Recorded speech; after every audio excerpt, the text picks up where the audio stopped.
आज का जो हमारा टॉपिक हम पढ़ने जा रहे हैं सीक्वेंस और उसके फैक्ट्स के बारे में, न्यू स्टेट्स और यूनियन टेरिटरीज जो बनी 1956 तक, और reorganisation of states and union territories के बारे में। ओके, समझ रही टॉपिक क्या है बेटा? तो टॉपिक हमारा है कि जो नई स्टेट बन के आई और जो यूनियन टेरिटरीज बनी है 1956 के बाद, ठीक है, वो कौन कौन सी हैं, और लाइन ईयर वाइज यहां पे मैंने दे रखा है, कौन सी स्टेट है, कौन सी यूनियन टेरिटरी है, ठीक है, और उसमें क्या चीज नई हुई यहां पे लिखा हुआ है, या फिर उसके बारे में थोड़ा सा हम यहां पे पढ़ेंगे इस वाली शीट में। हमने अब तक जो कोर्स कंप्लीट किया था, पिछली जो हम क्लासेस की बात करें, हमने पढ़ा था कि 1956 तक हमारे पास 14 स्टेट्स और 6 यूनियन टेरिटरी आ गई थी। अब 1956 के बाद कब कौन सी स्टेट कब आई और कैसे आई, वो वाली ये शीट है, ठीक है। और आज हमारी टोटल 28 स्टेट्स और 8 यूनियन टेरिटरी, उसकी अगली वाली क्लास में मैं पढ़ाऊंगा। तो सबसे पहले आती है केरला, जिसको सबसे पहले ही बांटा जाता है। आंध्र प्रदेश, याद है आंध्र प्रदेश में मद्रासी लोगों को अलग कर दिया गया था, 3 कमिटी थी, धार कमीशन थी, जेवीपी कमेटी थी, पिछली क्लास में थी ना धार कमीशन, जिसमें पढ़ाया था मैंने, 3 कमीशन थी जिनको लैंग्वेज के बेसिस पे बांटने का काम दिया गया था, नहीं थी?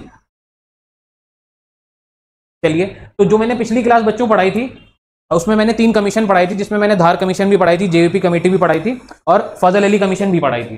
फजल अली कमीशन ने लैंग्वेज के बेसिस पे बांटने के लिए राजी हो गए थे, वो देश का बंटवारा मतलब स्टेट्स का बंटवारा करने के लिए राजी हो गए थे, लेकिन उन्होंने कंडीशन ही रखी थी एक स्टेट में एक लैंग्वेज जो है वो ही नहीं रहेगी, एक लैंग्वेज को प्रायोरिटी दी जाएगी, बाकी लैंग्वेज के लोग भी रहेंगे। उसके बाद से क्या हुआ, ये वाली चीज आई कि केरला सबसे पहले 1956 में बना, ठीक है, स्टेट बना। और ये किससे बना, इसका जो एक्ट था उसका नाम था स्टेट रीऑर्गेनाइजेशन एक्ट, जो पहले वाला एक्ट था। ये जितने भी हैं ये सारे के सारे इसी स्टेट रीऑर्गेनाइजेशन एक्ट से स्टेट का फॉर्मेशन हुआ। हमको इसमें क्या पढ़ना है, कौन से स्टेट कब आई, ये वाली चीज पढ़नी है। और क्या कोई स्टेट ऐसी भी थी जो बाद में यूनियन टेरिटरी बनी, जैसे जम्मू एंड कश्मीर, या कोई ऐसी भी स्टेट थी जो यूनियन टेरिटरी से स्टेट बनी, तो वो यहां दिया हुआ है स्टेट के अंदर। तो कर्नाटका भी 1956 में ही बनी। इससे पहले मतलब कर्नाटका का जो पुराना नाम, आज की डेट में कर्नाटका बोला जाता है, कर्नाटका का पुराना नाम था मैसूर। मैसूर इसका नाम था 1973 तक। 1973 में इसका नाम बदल के कर दिया गया कर्नाटका, और आज भी इसको कर्नाटका बोला जाता है, ठीक है। गुजरात को निकाला गया बॉम्बे में से, ये पहले गुजरात बॉम्बे का पार्ट थी, बॉम्बे से अलग किया गया उसको 1960 में, और गुजरात स्टेट, ठीक है। उसके बाद क्या हुआ, महाराष्ट्र भी निकाला गया बॉम्बे में से। तो गुजरात और महाराष्ट्र पहले बॉम्बे का पार्ट हुआ करते थे, गुजरात और महाराष्ट्र दोनों 1960 में अलग हुए हैं बॉम्बे से, यानी 1960 तक बॉम्बे गुजरात महाराष्ट्र जो एरिया था वो एक हुआ करता था। 1962 में नागालैंड आया, नागालैंड हमारे देश की 16वीं स्टेट बनी, ये इतना इंपॉर्टेंट पॉइंट नहीं है। यूनियन टेरिटरी ऑफ पुडुचेरी, ठीक है, तो यूनियन टेरिटरी यहां इसका नाम ही है, पहले से यूटी है ये, तो पुडुचेरी की यूनियन टेरिटरी 1963 में हमारे पास आई। Former French territory acquired by India, इस पे किसका कब्जा था, इस पे फ्रांस वाले लोगों का कब्जा था, इस पे ब्रिटिशर का कब्जा नहीं था, क्योंकि ब्रिटिशर से तो हमने अपने देश को 1947 में आजाद करा लिया था। फिर भी ये कब्जे वाली जगह कैसी थी, क्योंकि यहाँ पे फ्रांस वाले लोग रूल किया करते थे, उनको हमें भगाने में और कुछ साल लगे, तो हमने उनको जब भगाया तो 1963 का टाइम हो गया था, फ्रांस से हमने इंडिया को अपने पास, मतलब इंडिया के इस पार्ट को, पुडुचेरी को अपने पास लिया। उसके बाद हमने हरियाणा बनाया, हरियाणा स्टेट, हरियाणा पहले से था, ठीक है, लेकिन पंजाब से अलग कर दिया गया, यानी कि पंजाब में ही हरियाणा आता था, अब हरियाणा अलग और पंजाब अलग कर दिया गया। ये हुआ 1966 में। चंडीगढ़ को भी बनाया गया, चंडीगढ़ क्या है, यूनियन टेरिटरी है, तो हमारे पास अभी 2 यूनियन टेरिटरी आ गई हैं। चंडीगढ़ आ गया यहाँ पे, Chandigarh joint capital of Punjab है, पंजाब का कैपिटल भी है चंडीगढ़, एंड हरियाणा का भी कैपिटल है, तो बेसिकली चंडीगढ़ भी पंजाब से ही निकला है, ठीक है। उसके बाद आता है हिमाचल प्रदेश 1966 में, upgraded from UT to state. यहां पे क्या हुआ, हिमाचल प्रदेश 1966 तक क्या था, यूनियन टेरिटरी हुआ करता था। हिमाचल प्रदेश 1966 तक यूनियन टेरिटरी हुआ करता था, स्टेट नहीं था। हिमाचल प्रदेश को स्टेट, टेम्पररी स्टेट का दर्जा गया, यहां पे टेम्पररी स्टेट डाल दीजिएगा, टेम्पररी लिख लीजिएगा यहाँ पे शीट में अपने, और जो लोग ऑनलाइन देख रहे हैं वो लोग भी टेम्पररी नोट कर लेना, ठीक है। टेम्पररी स्टेट का जो दर्जा दिया गया इसको, यानी पहले किसी भी चीज को आप डायरेक्ट क्या परमानेंट नहीं बनाते हैं, पहले आप उस चीज को क्या करते हैं, टेम्पररी करते हैं, देन उसके बाद आप उसे कहते हैं। अब जैसे प्रोफेसर को ले लो, कोई भी यूनिवर्सिटी में प्रोफेसर बनता है तो डायरेक्ट वो प्रोफेसर नहीं बनता है, पहले वो लेक्चरर होता है, उससे पहले वो रीडर होता है, उसके बाद वो लेक्चरर होता है, देन रीडर होता है, then assistant professor, then professor. तो असिस्टेंट प्रोफेसर क्या होता है, प्रोफेसर बनने से पहले उसे प्रोफेसर बना के देखा जाता है कि क्या ये प्रोफेसर वाले काम कर लेगा, उसे हम बोलते हैं असिस्टेंट प्रोफेसर।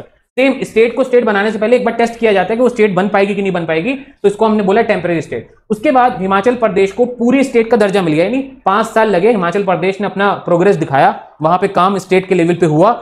उसके बाद क्या है, गवर्नमेंट ने 1971 में हिमाचल प्रदेश को फुल स्टेट का दर्जा दे दिया। यहां पे क्या थी, यहां पे टेम्पररी स्टेट थी, यहां पे फुल स्टेट हिमाचल प्रदेश बन गई। पहले हिमाचल प्रदेश क्या थी, यूनियन टेरिटरी थी, जब हमने अंग्रेजों से छुड़ाया था, ठीक है।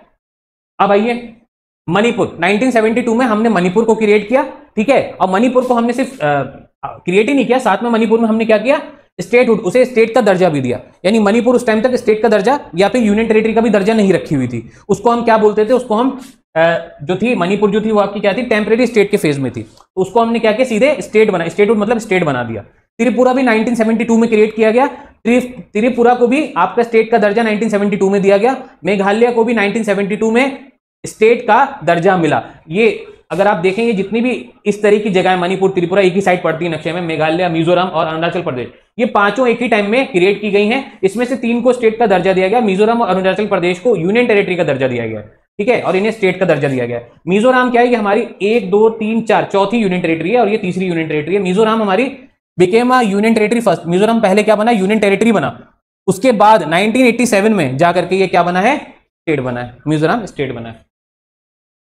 अरुणाचल प्रदेश पे आइए, अभी क्या है, एट प्रेजेंट मिजोरम क्या है, at present Mizoram union territory है, ये स्टेट है, स्टेट है, बिल्कुल ठीक है, यहां पे स्टेट कर लेना, ठीक है। 1972 में Arunachal Pradesh union territory became a union territory initially, जब अंग्रेजों से आजाद हुआ तो सीधे सीधे यूनियन टेरिटरी बना, ठीक है। लेटर स्टेट इन 1987 और बाद में क्या बना, स्टेट बना।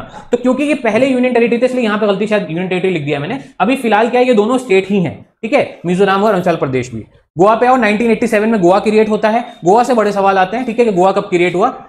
अटेन्ड स्टेटहुड प्रीवियसली है यूनियन टेरिटरी, गोवा को स्टेट का दर्जा मिल गया, पहले वो क्या था, यूनियन टेरिटरी हुआ करता था। सही बात है, या गोवा अभी भी यूनियन टेरिटरी है? गोवा इज अ स्टेट और union territory? Goa is a state, okay. अब आइए मिजोरम, मिजोरम क्या है बेटा, 1987 में ये भी क्रिएट होता है, ये upgraded from union territory state. तो ये मिजोरम 1987 तक क्या होता है, यूनियन टेरिटरी होता है और बाद में जाके ये क्या बन जाता है, स्टेट बन जाता है 1987 में। 1987 में अरुणाचल प्रदेश, ठीक है, ये क्या होता है आपका, ये भी यूनियन टेरिटरी रहता है 1987 तक और बाद में क्या होता है, स्टेट बन जाता है। और 2000 बाद में मतलब 1987 में स्टेट बन जाता है। 2000 में छत्तीसगढ़, उत्तराखंड और झारखंड 3 और हिस्से किए जाते हैं देश के हमारे, ठीक है। ये तीनों स्टेट होते हैं स्पॉन फ्रॉम मध्य प्रदेश। तो मध्य प्रदेश का पार्ट पहले छत्तीसगढ़ होता है, मध्य प्रदेश से छत्तीसगढ़ अलग किया जाता है और छत्तीसगढ़ एक नई स्टेट निकल करके आता है। मध्य प्रदेश अपनी जगह पे रहता है, उसमें से कुछ हिस्सा निकाल के छत्तीसगढ़ बना दिया था 2000 में। उत्तराखंड को यूपी से अलग किया गया, पहले उत्तराखंड 2000 तक यूपी का पार्ट हुआ करता था, उत्तराखंड कोई जगह नहीं हुआ करती थी इनिशियली। और उत्तर प्रदेश का पुराना नाम, उत्तर प्रदेश का पुराना नाम उत्तरांचल है, ठीक है, यानी कब, ब्रिटिशर्स के टाइम में उत्तरांचल बोला जाता था। झारखंड में आइए, झारखंड बिहार से अलग किया गया है, पहले बिहार का पार्ट हुआ करता था झारखंड और उसको बिहार से बाइफर्केट कर दिया, अलग कर दिया गया, 2000 में झारखंड बनाया गया, ठीक है। उसके बाद तेलंगाना की बात करें, ये आंध्र प्रदेश से निकाला गया और एक नई स्टेट बनाएगी जिसका नाम रखा गया 2014 में तेलंगाना, ठीक है। ये पहले आंध्र प्रदेश का पार्ट हुआ करती थी। उसके बाद जम्मू कश्मीर को डाउनग्रेड किया गया है, जम्मू कश्मीर को स्टेट से यूनियन टेरिटरी बना दिया गया, डाउनग्रेड किया गया, स्टेट से यूनियन टेरिटरी बना दिया गया और नाउ विद लेजिस्लेटिव असेंबली। अब उसके पास क्या है, अपनी लेजिस्लेटिव असेंबली है, ठीक है। इससे पहले जम्मू कश्मीर में लेजिस्लेटिव असेंबली नहीं हुआ करती थी, अब उनके पास लेजिस्लेटिव असेंबली है। लद्दाख की बात करें, लद्दाख पहले भी यूनियन टेरिटरी था, अभी भी यूनियन टेरिटरी है, लेकिन लद्दाख को अलग कर दिया गया है। पहले जम्मू कश्मीर के ही हिस्से में आता था, अब लद्दाख अलग यूनियन टेरिटरी है, जम्मू कश्मीर से अलग कर दिया गया है और इसके अंदर इसकी कोई लेजिस्लेटिव असेंबली नहीं है, पर जम्मू कश्मीर की है। पहले जो जम्मू कश्मीर की लेजिस्लेटिव असेंबली थी वही लद्दाख की थी, पर वर्क नहीं करती थी क्योंकि जम्मू कश्मीर वाली गवर्नमेंट इंडियन गवर्नमेंट के साथ मिलकर काम नहीं करना चाहती थी। लेकिन जब से 2019 में बीजेपी गवर्नमेंट ने इसको कन्वर्ट किया, उस टाइम से क्या हुआ, लेजिस्लेटिव असेंबली यहां पे वर्क करने लगी 2019 से और इसकी लेजिस्लेटिव असेंबली का दर्जा छिन गया लद्दाख। अब यानी लद्दाख वाले लोग कहां जाएंगे अगर उनको गुहार लगानी है, तो वो लोग जम्मू कश्मीर वाली लेजिस्लेटिव असेंबली में जाएंगे और वहीं पे अपनी पॉलिटिशियन से बात रखेंगे। ये हमारा यहाँ पे टॉपिक कंप्लीट होता है, ज्यादा कुछ था नहीं इसमें। अब इसमें मेन काम क्या है आपका, यानी बच्चों का मेन काम यह है कि आपको ईयर वाइज और हायरार्की वाइज कौन सी स्टेट कब आई ये आप लोग को पढ़ना होगा, ठीक है। अगर आप देखो तो यहां पे 24 चीजों का जिक्र है, ठीक है, नंबर वाइज ऐसे अगर देखो तो। और इससे पहले, ठीक है, मतलब इस टाइम पे 1956 में स्टार्टिंग में 14 स्टेट और 6 यूनियन टेरिटरी क्रिएट की गई थी। यूटीज कितनी है इसमें, 1 2 3 4 दी हुई है, ठीक है। जो इंपॉर्टेंट है सब यहां कवर्ड है। और इसमें कोई इंपॉर्टेंट बात इस वाली शीट में, अच्छा इसमें एक चीज और ये पढ़नी होगी कि कौन सी जगह कहां से निकली, कौन, जैसे कि हरियाणा और पंजाब, ठीक है, वो चंडीगढ़ का कैपिटल है, चंडीगढ़ खुद पंजाब से निकला, पंजाब से ही हरियाणा भी निकला, तो ये सारी चीजें आप लोग को पता होनी चाहिए।